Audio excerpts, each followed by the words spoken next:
Bramborough back with Grand Tactician Civil War, and this is a new campaign series. This is going to be Union, just because I haven't done Union for a while. Did two pretty long CSA campaigns in a row. And the main focus of this campaign series is going to be the beta 1.07, which has already gone through a couple of updates, and we're at 1.0707 right now. And those are going to continue to come during the campaign. So, just fair warning. I think people get this, but it's a beta. It's going to get a lot of updates. Things are going to change. There might be beta-specific bugs. Maybe even game-breaking bugs. We did run into that with the 106 beta a couple of campaigns ago. It may even get to a point where the campaign just kind of becomes unplayable, or we have to go back to an old save, kind of backtrack in time. Who knows what might happen. But I've heard good things about this update. It is not exclusively, but largely focused on the tactical AI. And for that reason, my personality is what it is, and, I've kind of got my style. For this campaign, I'm going to attempt, I may not be successful, but I'm at least going to attempt to not talk through so much the economy stuff, and, I'm not going to, cut tons of it out. But I'm going to try to talk through that stuff quicker in this campaign. And at any rate, let's get started here. Start campaign. I just like the Summer 61 start. I just do. I took a look at. I was going just again to do something yet even more different. I was going to do the Spring 1862 start, and so I went into it and had a look, and already in the Spring 1862, the disparity, between troops, just these enormous Union armies, and since the whole idea is to try to, take a look at the tactical AI.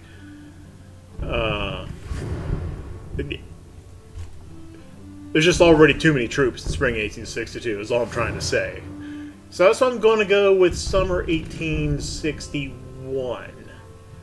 I do think, though, that for a future campaign, I would like to try perhaps a 62 start as the CSA. All right. So we're going Summer 1861, which is familiar territory. I have already done two Union campaigns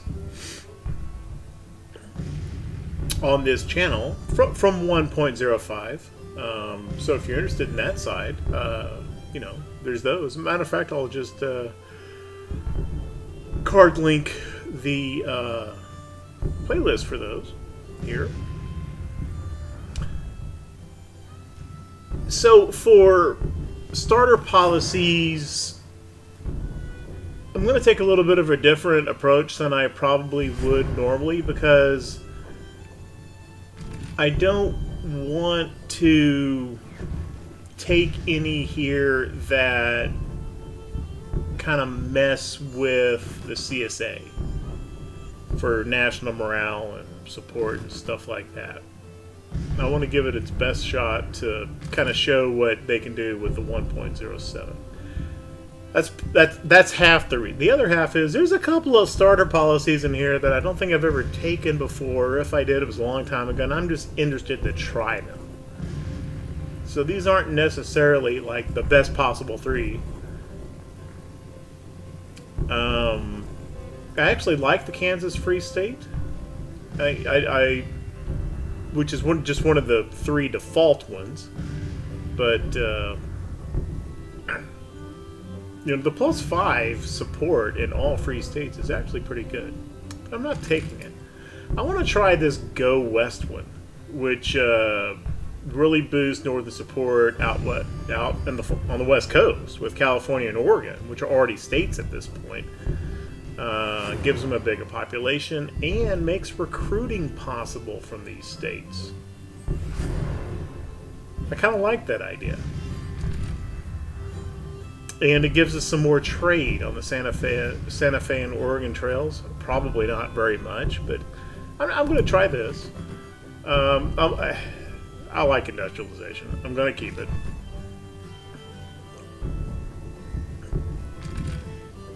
And I actually like the idea of the default Indian Wars because it gives both. It gives +5 military experience to both sides, and I think. But I've taken this one before, and one that I have not taken before is the Union Pacific Railroad. We start with that railroad built. We're controlling. That's more trade to the Pacific Coast. There's a credit rating buff to it, and we get more transport capacity. I'm going to go with Union Pacific. Okay. Kind of the same realism options I've been going with the past several campaigns. I got the order delays, the fog, the readiness, and I've got feuds turned off. And as I've said in other episode ones, there's really only one reason. The feuds don't bother me from the player side. I've played with feuds on. It's not that big a deal. I just feel like it hurts the AI more than it does the player. That's the main reason I play with it off. When I've played with it on, my perception was that for every feud that I had, and I would go and have only one or two in a campaign, but the AI would have at least one feuding brigade and not, most battles. So that's why I have feuds turned off, and I do not want auto manage. It's in terms of buildings, the markets, the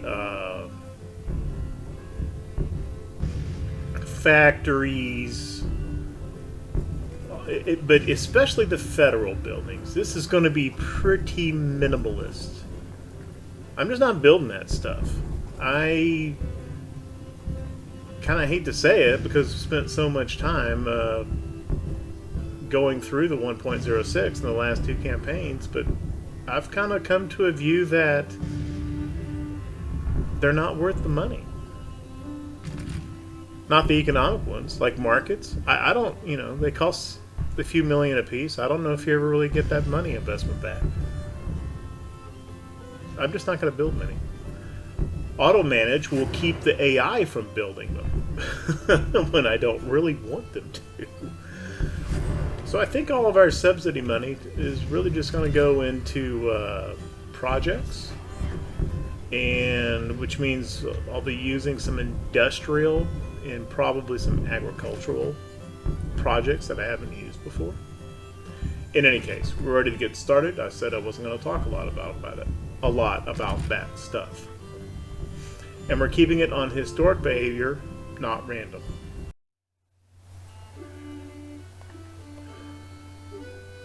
Okay, let's just review our tabs up at the top here. I think people are pretty familiar with the starting conditions here. CSA is starting with higher morale and support, including Army morale. 14 loyal states on their side. We've got about a 1.5 to 1 manpower advantage at the beginning. And I'm going to do this pretty similar to the last 106 campaign in that I'm not going to recruit a ton of troops. It'll be a little bit... I'm thinking a target of maybe 200,000. I don't want to go any higher than that. And I'm going to blockade them. You know, anyway, I think people are pretty familiar with this. We haven't done any of our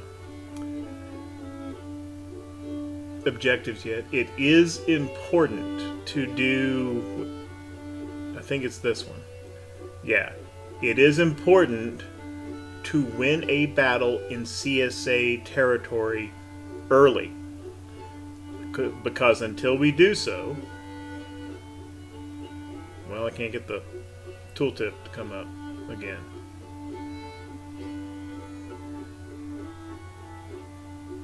Because once we win that first battle, and just capturing a city suffices for this, Union national morale will cease to decrease. So until we win that battle, our national morale gradually drops. So we got to win one very early. Okay. Finances. I'm not spending money on politics. I am not spending money on economy. I am going to spend a bit on... I'm going to spend actually a good bit on agriculture right out of the gate. And that is for farm mechanization project. Once we get a couple levels in that, I'm going to drop ag off probably a little bit. Industry. I'm going to start off with...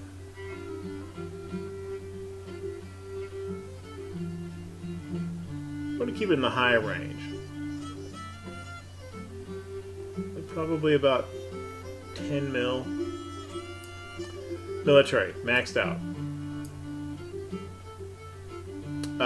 Diplomacy.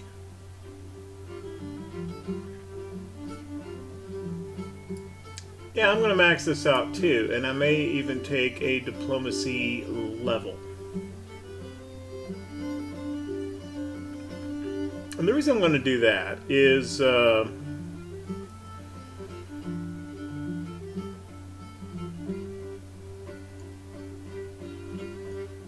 I just like the idea of augmenting. You know, there's a ton of military projects that compete for this one category. I personally believe, from a gameplay perspective, it's a little too much in military. Right? All the weapons. So I kind of like the idea of the diplomacy augmenting that, and I may go for a couple of weapons projects in diplomacy that I would not normally have done in previous campaigns. Anyway, that's what I'm doing with subsidies.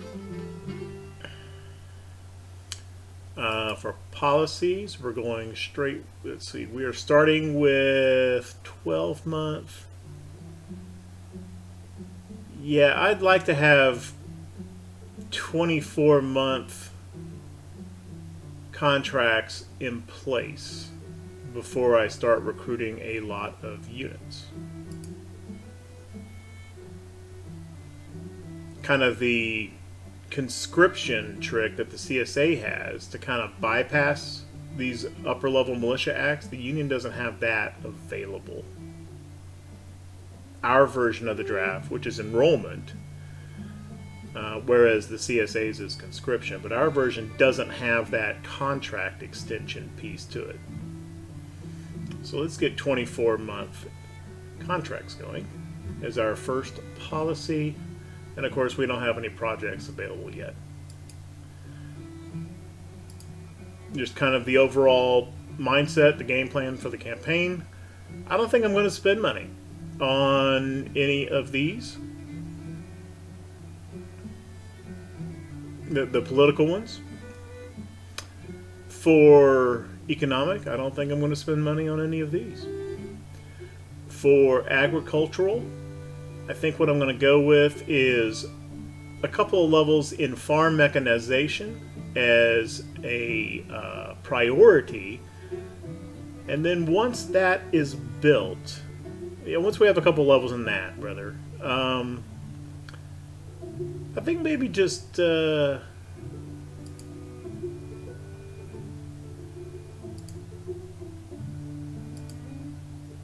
I think maybe just subsidize agriculture.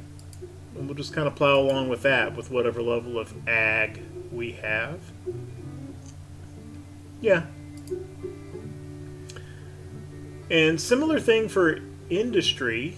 Instead of building specific factories and ironworks and all that sort of thing, I think I might just kind of plot back and forth between subsidized industry and infrastructure reform. Hopefully I don't need civil order. I hope not, because that's a military subsidy line. And I was really big on the trade deals in the CSA campaigns. I don't know if I'm that concerned about it in a union campaign. Oh, wait a minute. Hall's carbines. I do want those. It's only going to be enough for a couple units, but I still want those. Let me go back and turn on political subsidies just until that gets unlocked. And then I'll turn it off. I forgot about that. And what's needed for that anyway? Only 750K, but we want it to come as fast as possible. So, okay, yeah.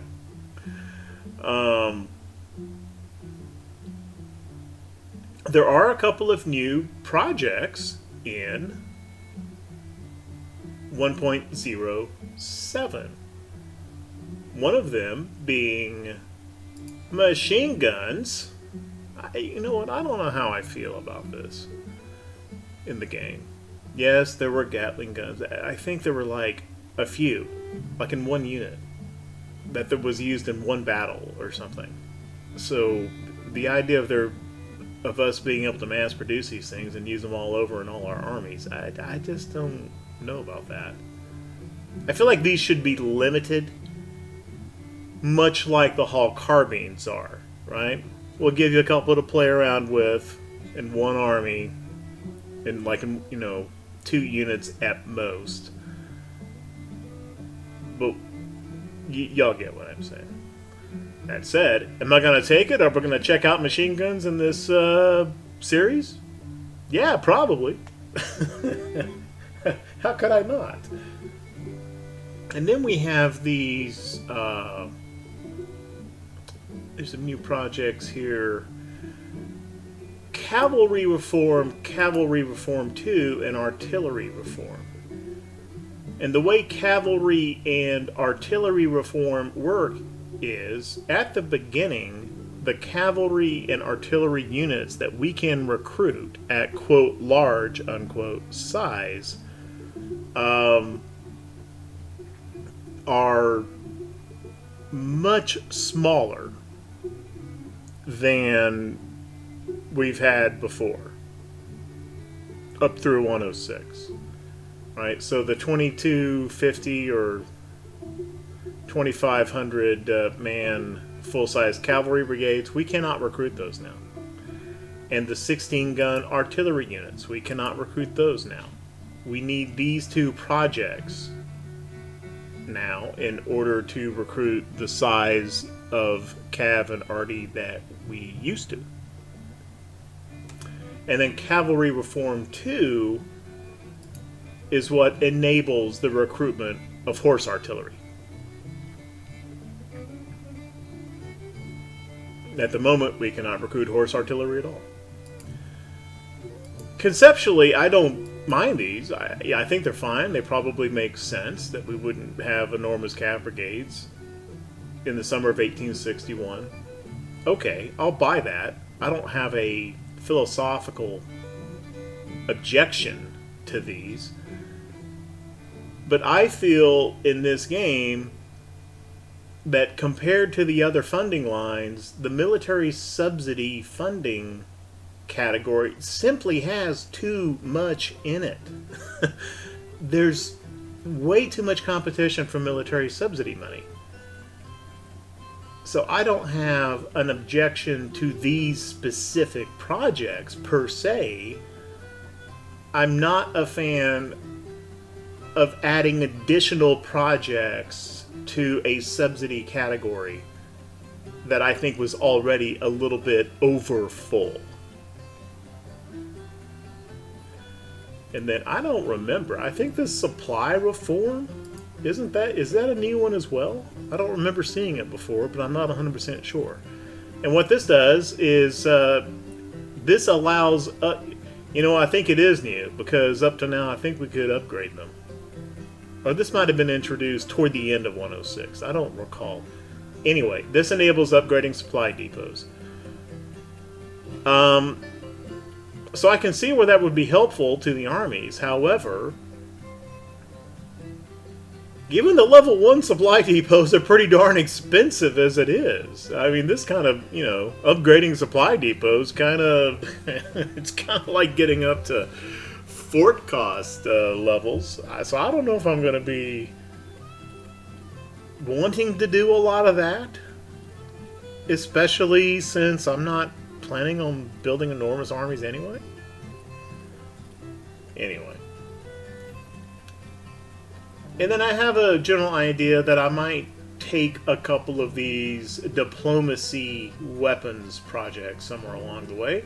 I don't know specifically which ones. I'm kind of liking the idea of British rifles just because I've never seen the Whitworth.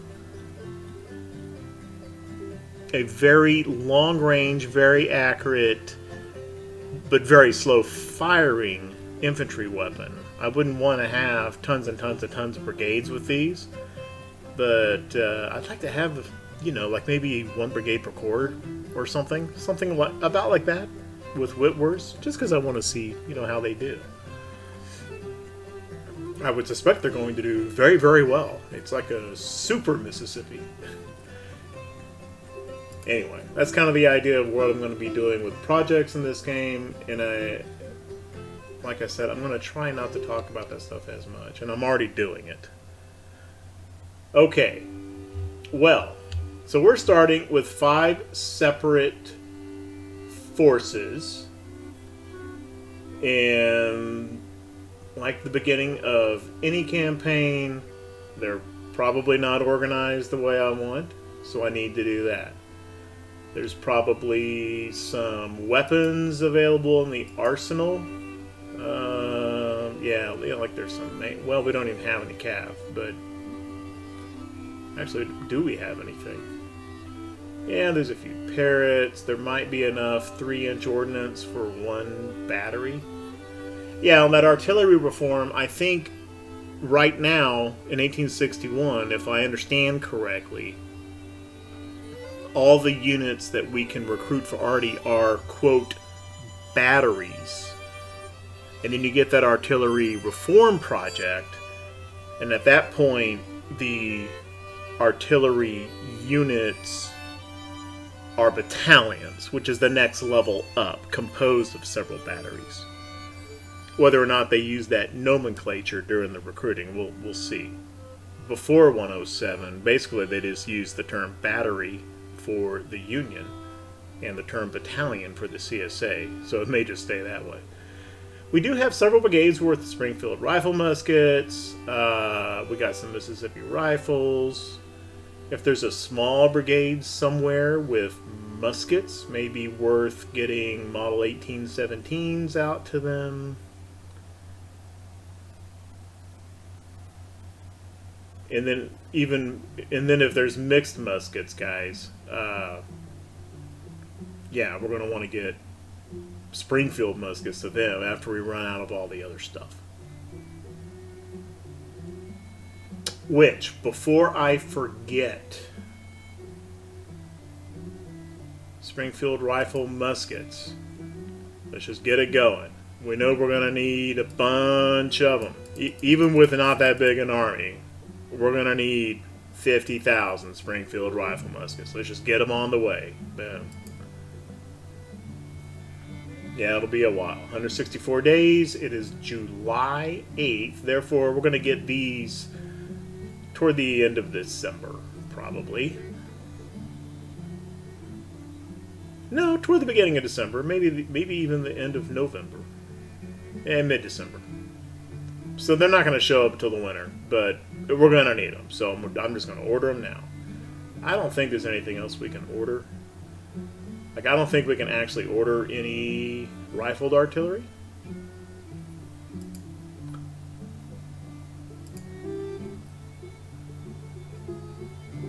I don't want to order 12-pound howitzers. I might want to order 24-pound. Yeah, I can't order these yet.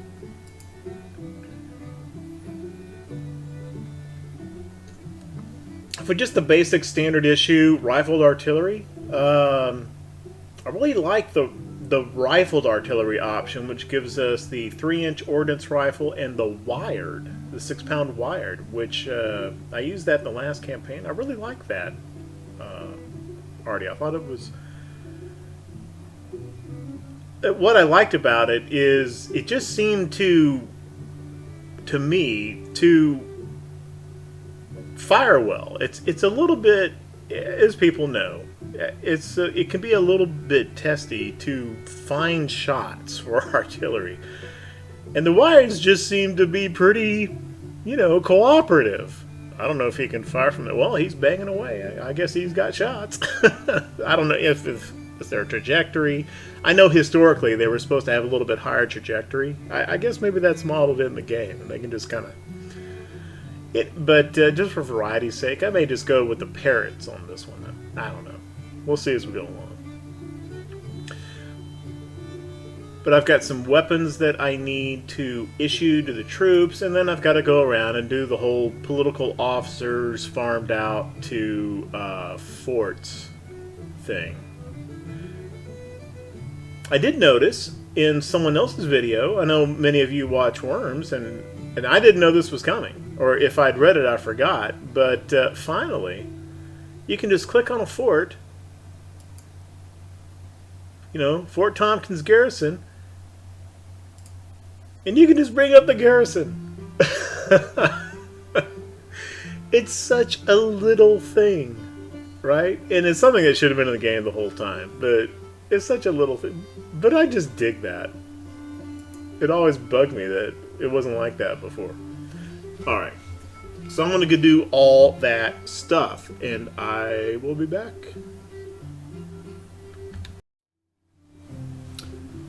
Okay, I've done quite a bit off camera. Went through and kind of organized the armies the way I would prefer. And actually, these actually started a little bit better organized than the CSA ones. I didn't have to do that much. So they're in divisions with some artillery and a separate command. There is no cavalry anywhere in any of the armies. Which is true for the CSA as well at this start, except for one very small cavalry unit in the Army of the Shenandoah. But of course, all the cavalry is small now anyway with the Cav Reform Project. Okay, so I did that. I had a few rifles in the arsenal, just barely enough 1817s for one of the small brigades, had a few Mississippis, and then some Springfield rifle muskets. And then some units actually start with some rifles. And so the Army, I've renamed the armies. So the Army of the Potomac, I kind of shorten it so it's cleaner on the map.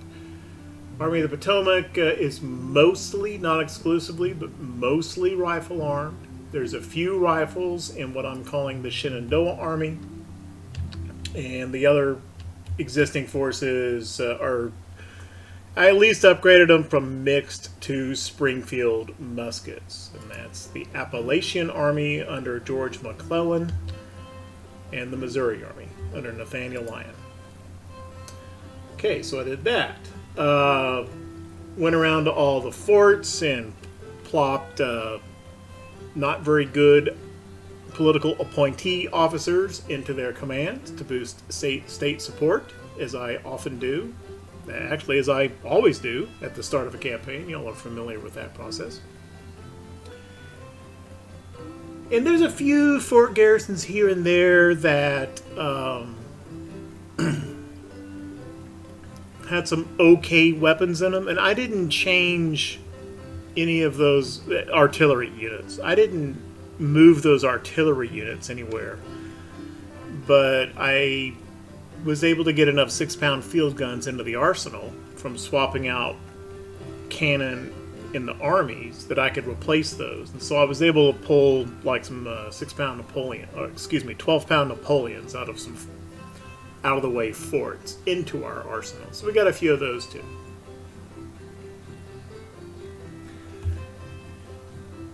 As y'all have seen me often do before, I've set up a couple of recruiting commands, one in the east. It spawned at Pittsburgh, but it's moving over here to Harrisburg, Pennsylvania, and this is going to provide new units into our eastern armies, and then one in Indiana to do the same thing on this side of the Appalachians. I may eventually, in the last campaign, I had the idea of kind of like the forts, putting political officers in command of a little force like that in every single state. It was a little unwieldy, and it just completely filled up this list over here, so I don't think I'm going to do that. But got our recruiting commands set up. And then, similar to what I did in a previous campaign, I just went through all the officers from lieutenant colonel down to lieutenant, and everybody who looked halfway decent and would regain attributes back to, you know, a serviceable level, I just promoted them all to colonel. Yeah, some of them lost some stars. And actually, if that process does work a little bit better with the CSA officers. They don't lose as many stats as the Union guys do. But they're not going to be usable in a command billet anyway until they're colonel. It's either promote them now or promote them later. I don't, you know, so I just promoted them. So we got a whole bunch of colonels. Many of which aren't too hot right now, but as time goes on, they have the potential to get halfway decent again. All right. Before that cut, I did not talk about Navy. But I think it's pretty standard stuff that isn't going to be too surprising, right? We have our 6 starting blockade fleets, 3 in the Gulf, 3 in the Atlantic, and I've given them their orders to proceed to their blockade stations, which they're pretty much in them already, just fine-tuning their radius, and put them in blockade mode. So we're going to get the blockade set up on the southern coast pretty soon. As I think most people who have seen my campaigns will be well aware, I like to have tons of little one-ship scouting squadrons just to provide vision, and they help control the rivers. We have found a single small ship in a fleet will not do anything against enemy navy, but nor will it damage an army using river transport. But it will fire at them, and it'll make them turn around and go home. So I've started a few little scouting squadrons over here, like in St. Louis and Cairo and Evansville. And I'm building some more ship's tender gunboats, the cheapest possible ship, to put out a lot more of those. We'll need them on the Mississippi and the Tennessee and the Cumberland.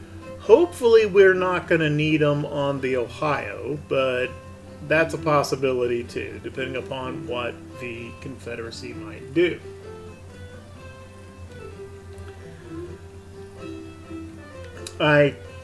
We'll see how it works out with what the AI does and how they build, but just based on patterns previously seen in the game, I don't think I'm going to put military subsidy money into unlocking ironclads. I'm just going to use the starter ships. Now, if it turns out later, oh my gosh, the CSA has actually built ironclads and is using them effectively, may have to rethink that. But, yeah, I don't know about that. I don't think they've done too much with campaign AI in 107 yet. Maybe a few little fixes, but I didn't see anything pertaining to the Navy. That's going to have to be a future patch. So I don't think we're going to see the CS Navy actually do much. Therefore, I don't think I'm going to need ironclads. If I had them available, I'd build a few because they're useful for bombarding forts without getting too beat up. But I'm not going to put military subsidies into unlocking them, is what I'm trying to get to. For sea forts, I think frigates can do that job. They get beat up bombarding forts, but they'll get the job done. And then I'm going to want frigates to kind of plus up the blockade. Some of these blockade fleets really don't start very big. So anyway, I'm building a few frigates. Some of which are probably just going to go and reinforce the blockade fleets. Others are, I'll probably make a squadron to bombard like Fort Norfolk and Fort Macon, places like that. There is one thing I'm going to do new in this campaign with the Union Navy that I have not done before. And it's building off what we've seen with how the scout runs as CSA have effectively have had some effect on enemy armies using river transport. So I'm going to see if that works at sea, because one reads on Steam, and I've had it happen to me occasionally, not very often, but sometimes the CSA will do an amphibious invasion of like New York or Providence, someplace, they'll come out here and land.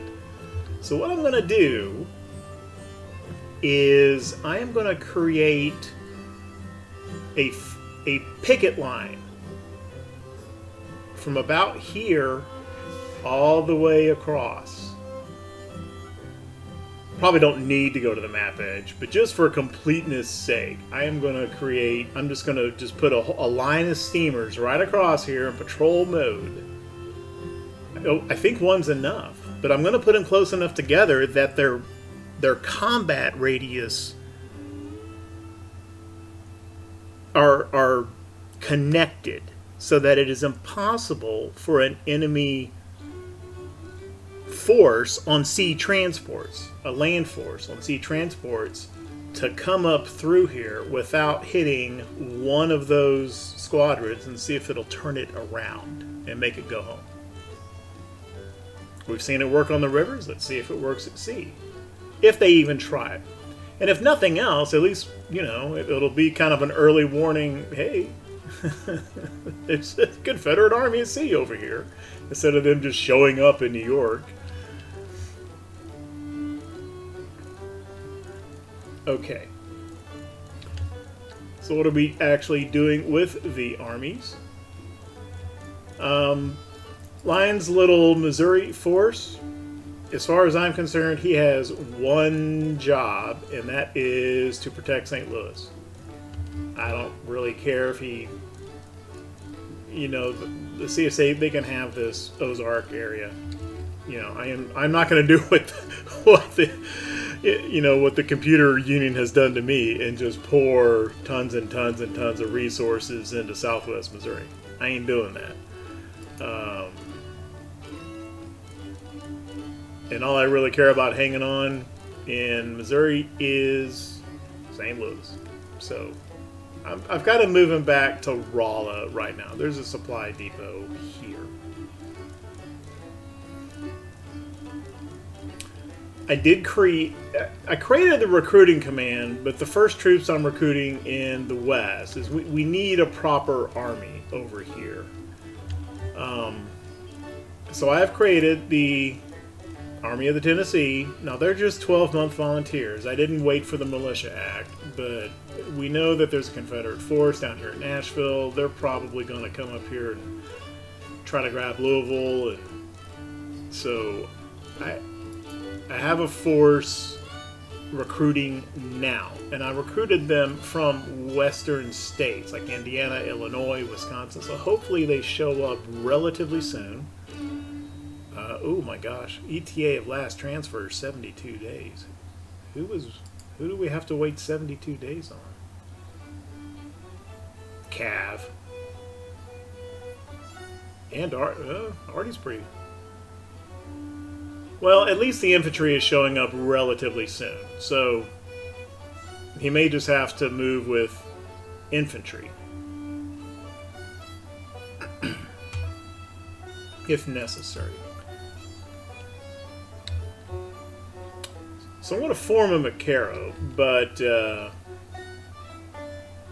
from here he can ride river up here pretty quick if necessary. If Polk runs up this way. I think the Appalachian Army for now. I would like to go ahead and grab West Virginia.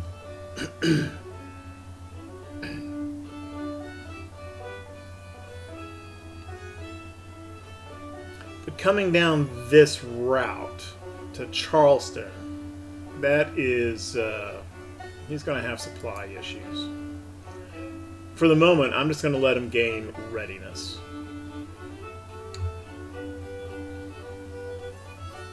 Bring in the Shenandoah Army. If I can get it to click.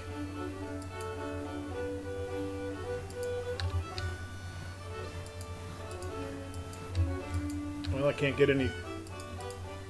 My mouse isn't really... Okay, we'll do it that way. I've got him coming right up in here into the Shenandoah. This is an important supply depot.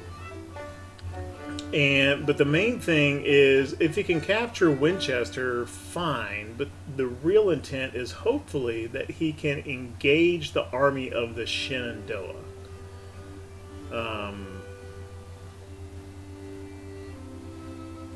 And then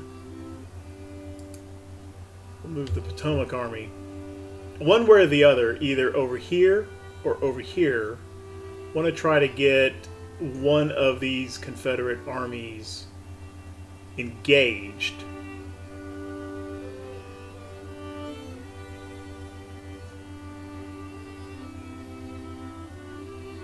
Without being reinforced by the other.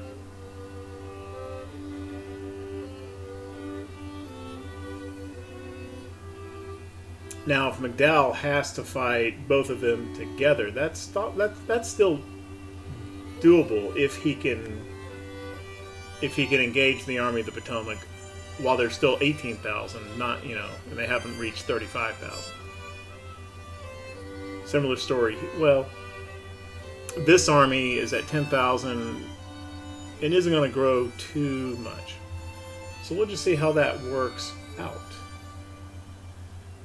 And let's get time rolling.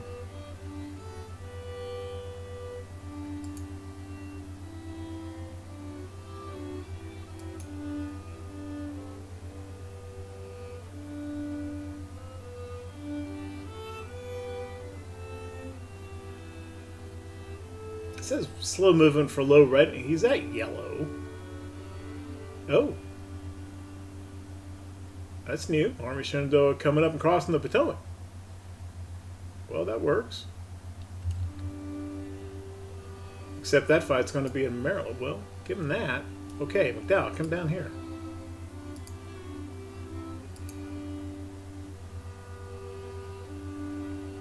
Okay.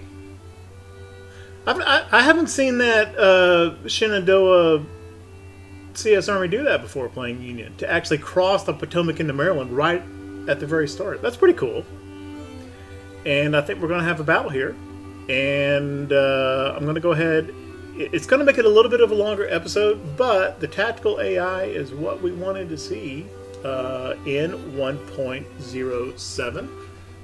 So let's go ahead and get into it. This might be the Antietam battlefield too. That'd be cool. I'm not sure I've ever played on it.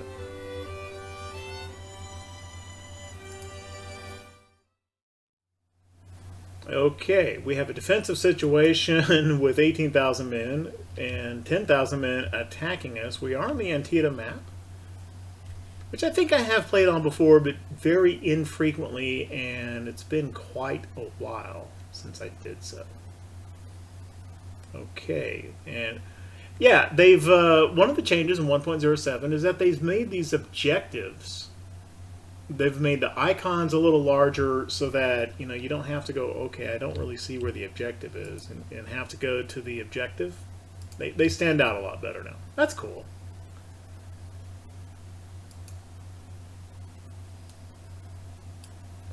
Okay, where is Joe Johnston coming from? He is coming from here, the bottom of the map, or I guess that's it. He's got to be there.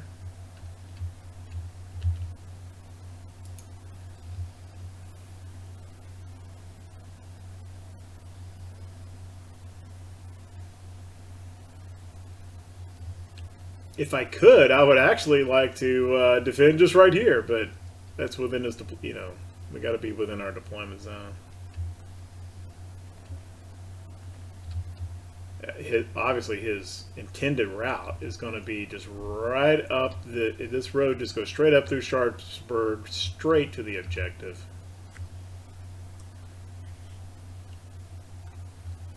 This is all decently open, decently flat all through here. We don't have that much artillery. Matter of fact, I think we have one battery of 6 guns. They are 3-inch ordnance rifles, though. So there's that. And other than that, we just got 8 infantry brigades and 1 very small battery. That's it. We also have hardly any engineering points. Maybe enough for like 2 breastworks. 2 brigades worth of breastworks, if that. So, not going to be too much in the way of fortifications. So, given that, yeah, maybe these fences in here. Fence here, woods here, a little bit more fence and woods here. I think that's probably as good a place as any, huh? Okay, I'm gonna kind of set that up, and I'll be back. Pretty much as described. Got Kimes' division on the right here in these woods, in this fence. He's got 1 brigade that's kind of our reserve here. Cadwallader's division on this fence here in the middle. Doubleday's 3-inch ordnance battery is right behind him. It's able to fire this way and that way. And then we've got Sanford's 2 brigades over here in these woods.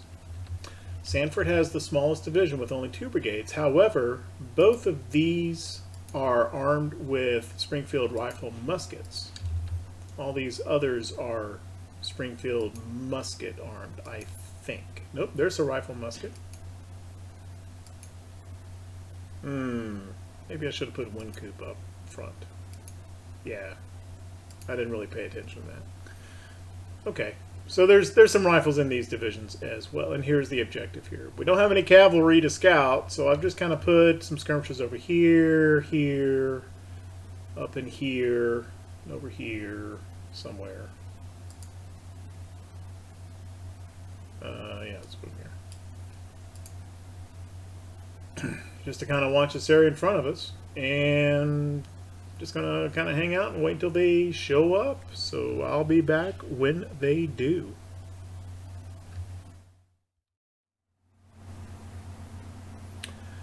Okay, well, they've shown up. It took them about 3 hours to march, which it was from the other end of the map. But Stewart's Calf in the van, and the 1st Infantry Brigade behind them. The skirmisher is here, having sighted them. I would normally kind of wait a while to cut back in, but let's see how the AI does here. See how they maneuver. If I can get my time, there we go.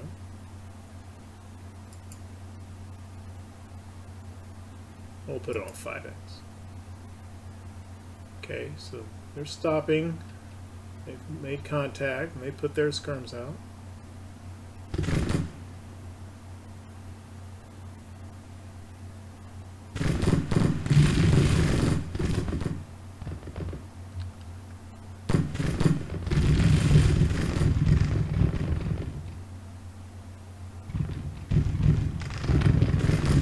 Well, they're not marching full units right into skirm fire, which always tends to favor the skirm in casualty exchange.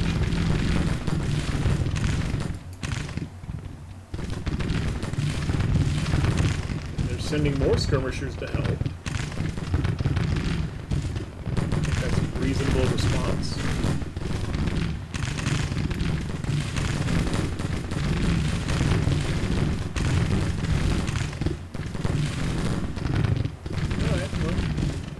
That skirm to break. Let's go ahead and pull him in. Did his job.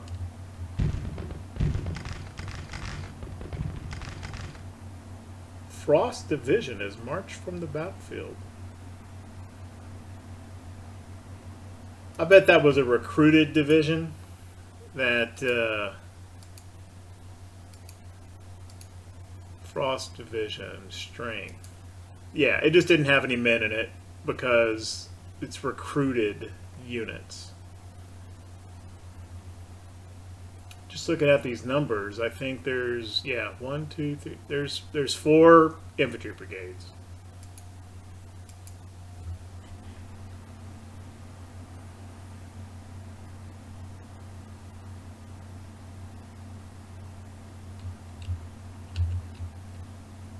So we pretty much see their entire force now. I'm going to go ahead and pull all the skirms in, just because they're kind of far out.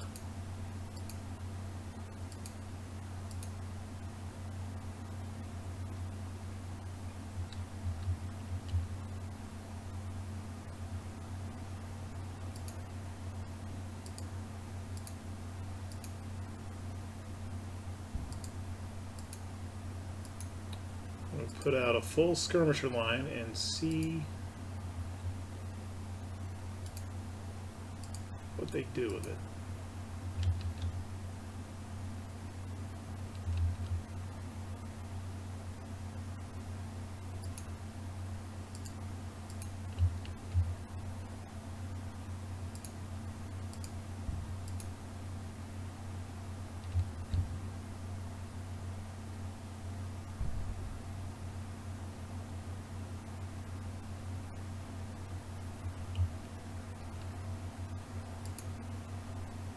Doubleday is banging away with his 6 3-inch guns.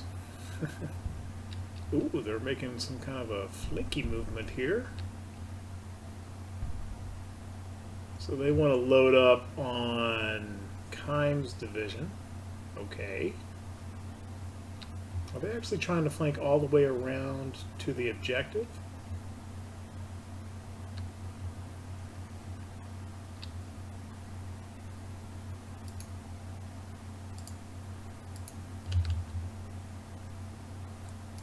Get Sanford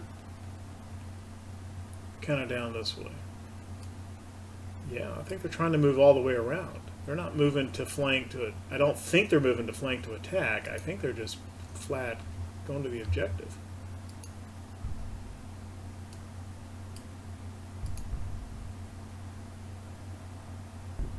Taking us out of our cover.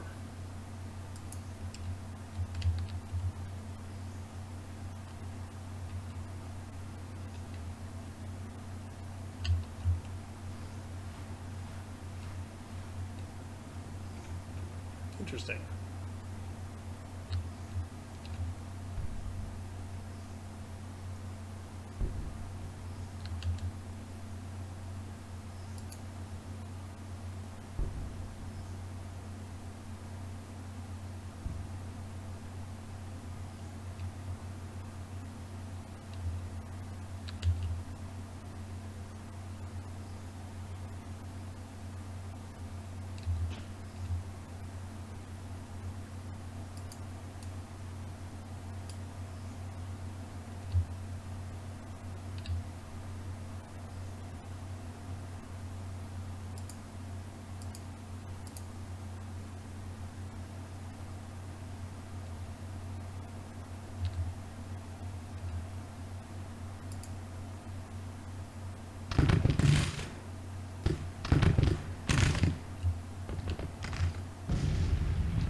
We do have significantly higher morale. That's because we're fighting in Maryland.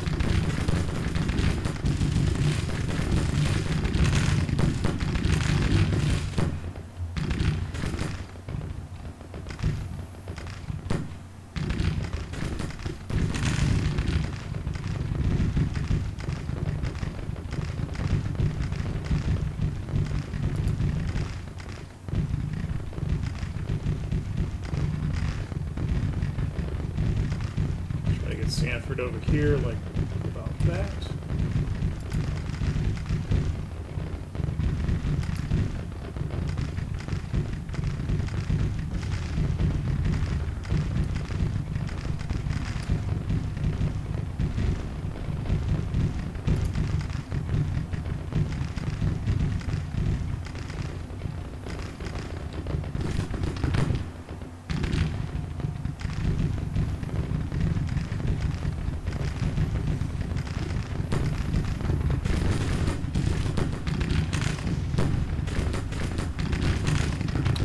Skirms are doing a great job here on Stewart's little calf. I kind of arrested their movement.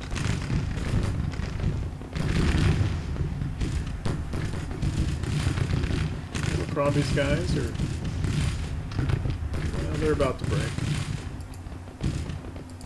Pull them in.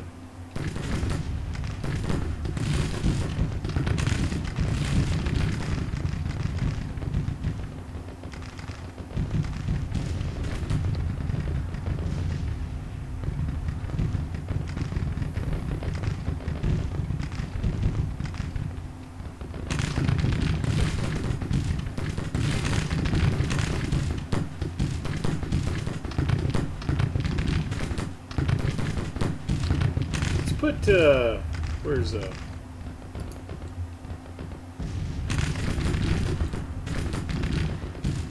put him on counter battery.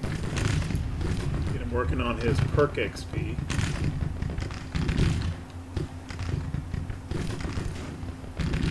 I hope he can see them. Kind of behind a little ridge.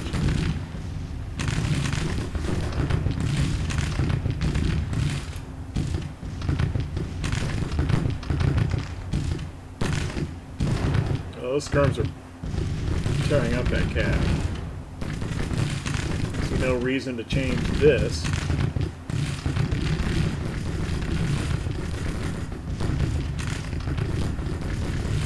Okay, 3rd Brigade is not attacking in the fence. Are we getting fence protection or forest? It's actually, oh yeah, forest. Using forest.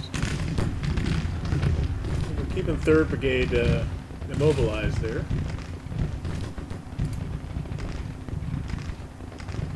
Let's get Sanford over kind of like this.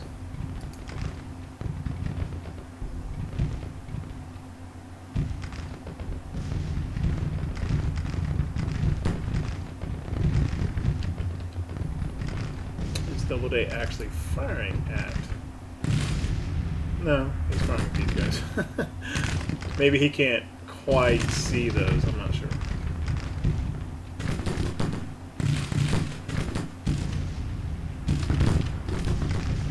And Stewart Cav is running out of ammo as well.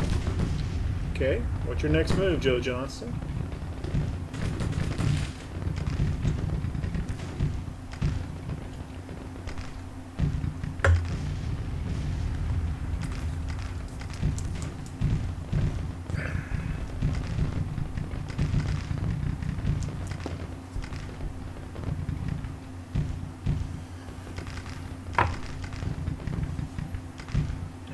I think they're getting ready to make an assault here.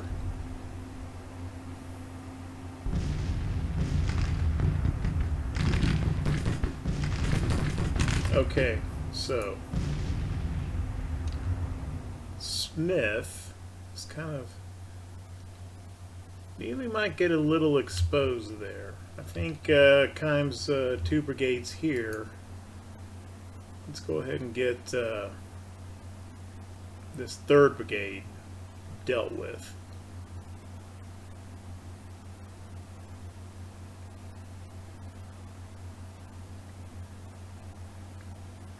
what I'll do is let's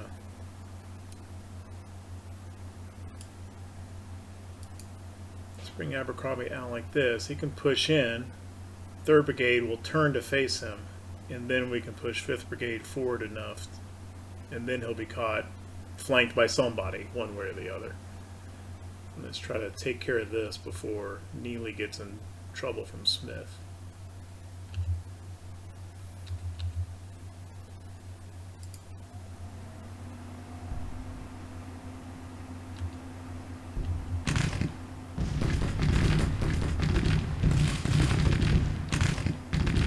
Option 2, let's just have Wincoop engage 4th Brigade.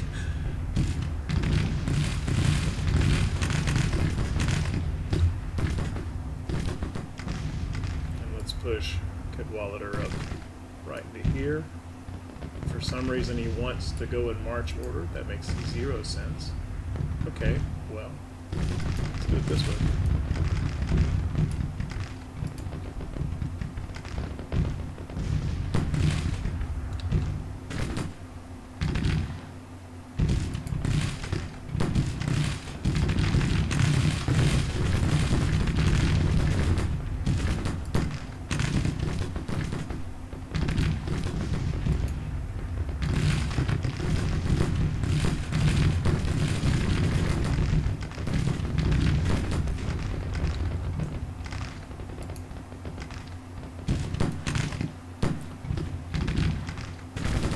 Alright, I'm just going to have to order these brigade by brigade because they're not cooperating. Why did they want to march? And why do they want to go in march column? I don't get that.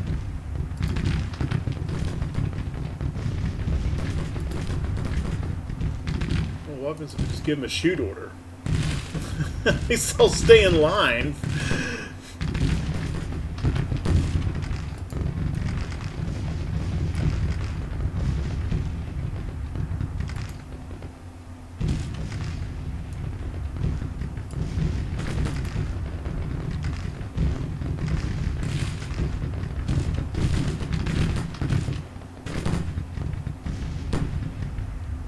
.600 to 200. Okay, Cadwallader's brigades are engaging now.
Okay, that's routed.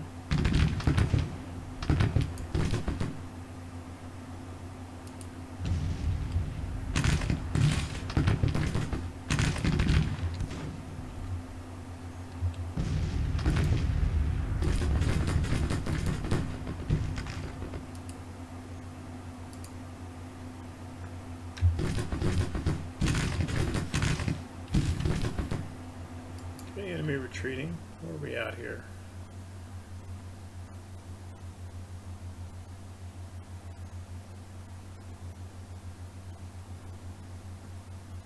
I've only taken 12% casualties. Interesting. Usually they take, usually by the time you get to the end of the bar and they start retreating, they usually much closer to the little over 20% threshold is, which right now is 21%. It gets a little, it rises a little bit as military experience on both sides increases.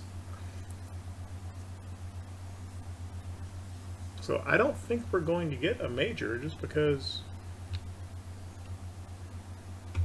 we still have a lot of casualties we'd have to inflict. Which could happen. But we're not real close.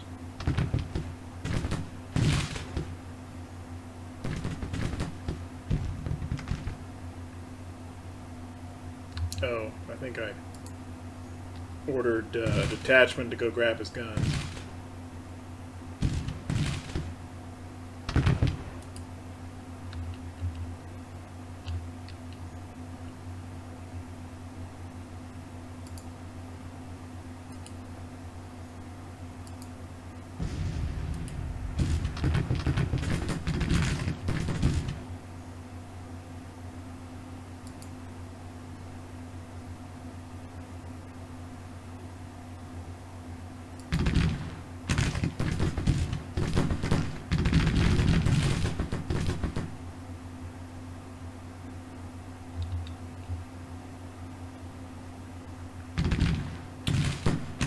Got 12-pound howitzers. Well, at least they're not 6-pound field guns. Let's see if we can get these guys to charge that already.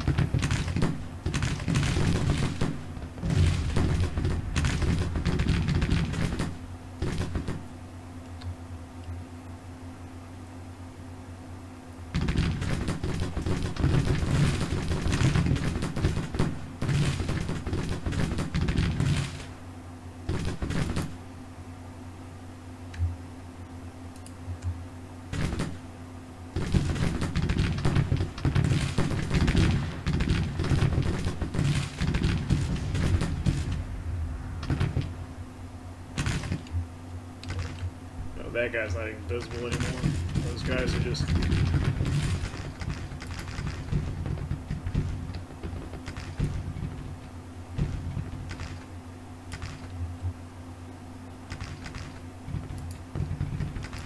Just tell this guy to stop.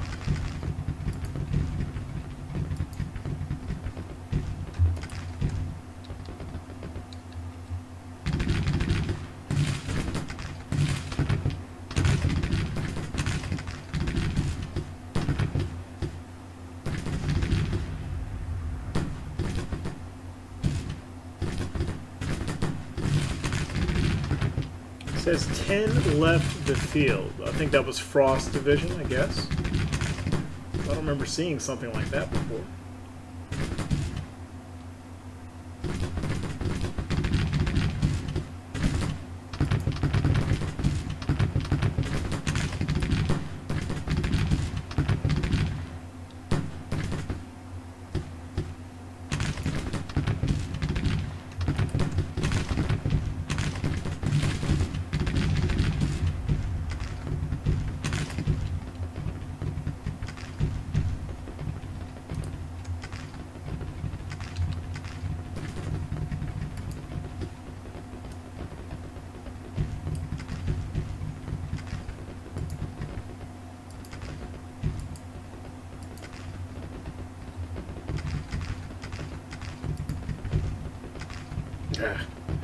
Charge the unit, not the position on the field. Come on.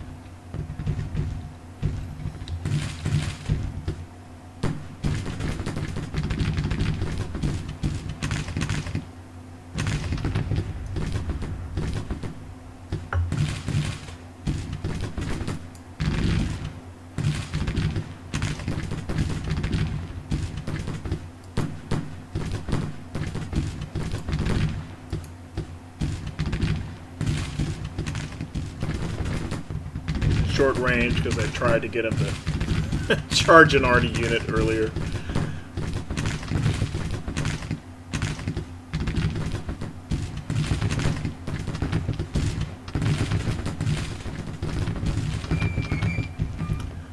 Okay, minor federal victory. Lost all his guns, lost 1,700 men, most of which is infantry. We took 700 casualties. I actually get credit for having had 10 guns because of the captured weapons. Okay, so that obviously wasn't a very nail-biting battle, and that's just because of the disparity of force. Whoa, wow. Longnecker just kept chasing and shooting at this guy over here.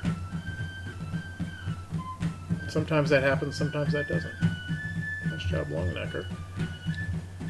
But that due to the disparity of forces, right? We were in a defending situation, and we had almost twice as many men. So on the campaign level, the campaign AI probably shouldn't have made that attack. On the tactical battle, you know, they kind of dealt with this skirmisher effectively up here, and then they saw our forces. And I thought this was a pretty decent move down through here to flank our position. They did pull us off the fences in woods and kind of forced us to fight in open ground over here. I may be reading too much into the AI's intention, but you know, being outnumbered and having to attack, I thought that was, you know, probably a decent maneuver. Anyway. Okay. Well, there we have it. Our first battle in the 1.07 campaign.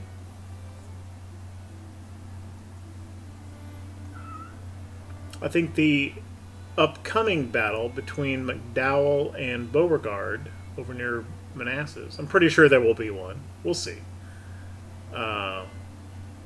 That should be a little bit more even. We'll still outnumber him, but he's going to have a lot more brigades. And he may be in the defending situation.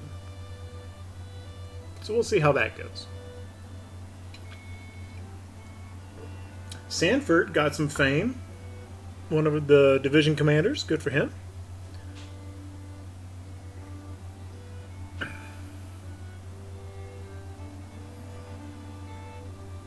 Now this battle was in Maryland, so it counts for our first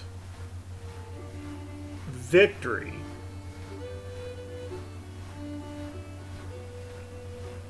Captured 919 and 3 artillery.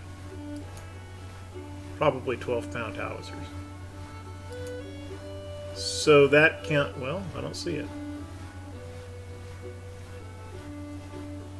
Why didn't that not count for major?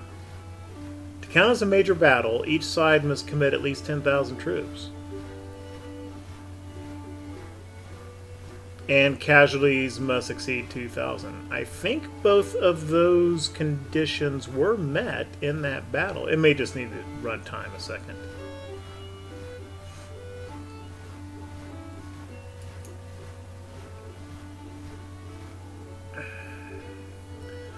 Okay, so Army of the Shenandoah will be in retreat mode. It probably won't have to go very far. It's probably just going to go to Harper's Ferry. But Shenandoah Army is now in orange readiness, so now Patterson cannot across the river until he gets at least back up to yellow.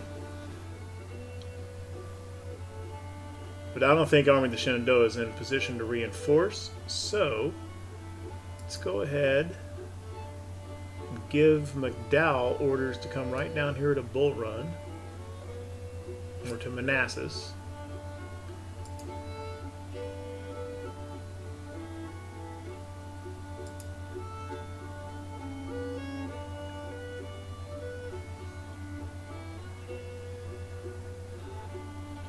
Well, it is giving us credit for Union victory in Confederate territory.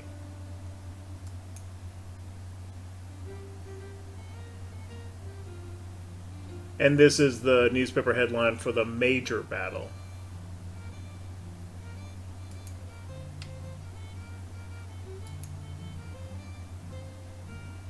Win in CSA territory, and so we got both of these. I don't know why it gave us win in CSA territory, because that battle was in Maryland.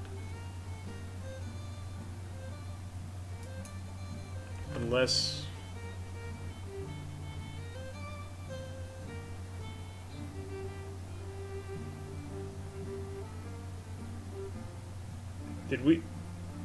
Did we start?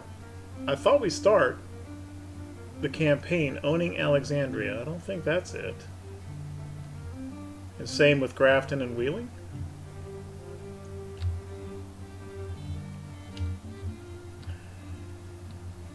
Certainly didn't do anything out here. Line's a little slow to get moving. Probably telegraph delay. Well, he's got telegraph out to here. I didn't create any little engineer units to run around building telegraph lines, for the simple reason that we don't have a similar situation that we do in a CSA campaign. You know, the Confederacy has no telegraph out here. That's why I normally create a little unit to come over here and build one up into Missouri, northern Arkansas. We already have telegraph connection over here. We don't need to do that. Speaking of which, do I have? Yeah, I got him turned on. I think he's got the telegraph connection right here.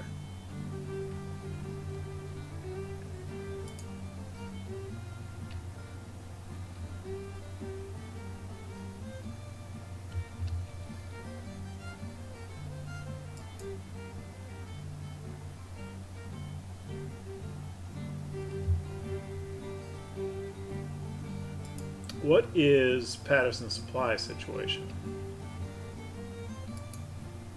100%. Looks like Doubleday did blow through his arty ammo there.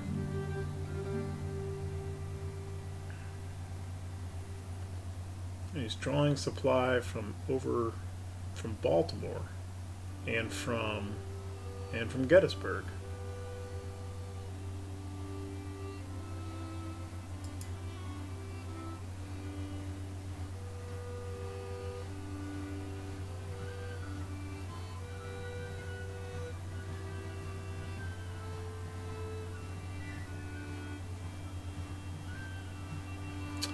Yeah, there we go.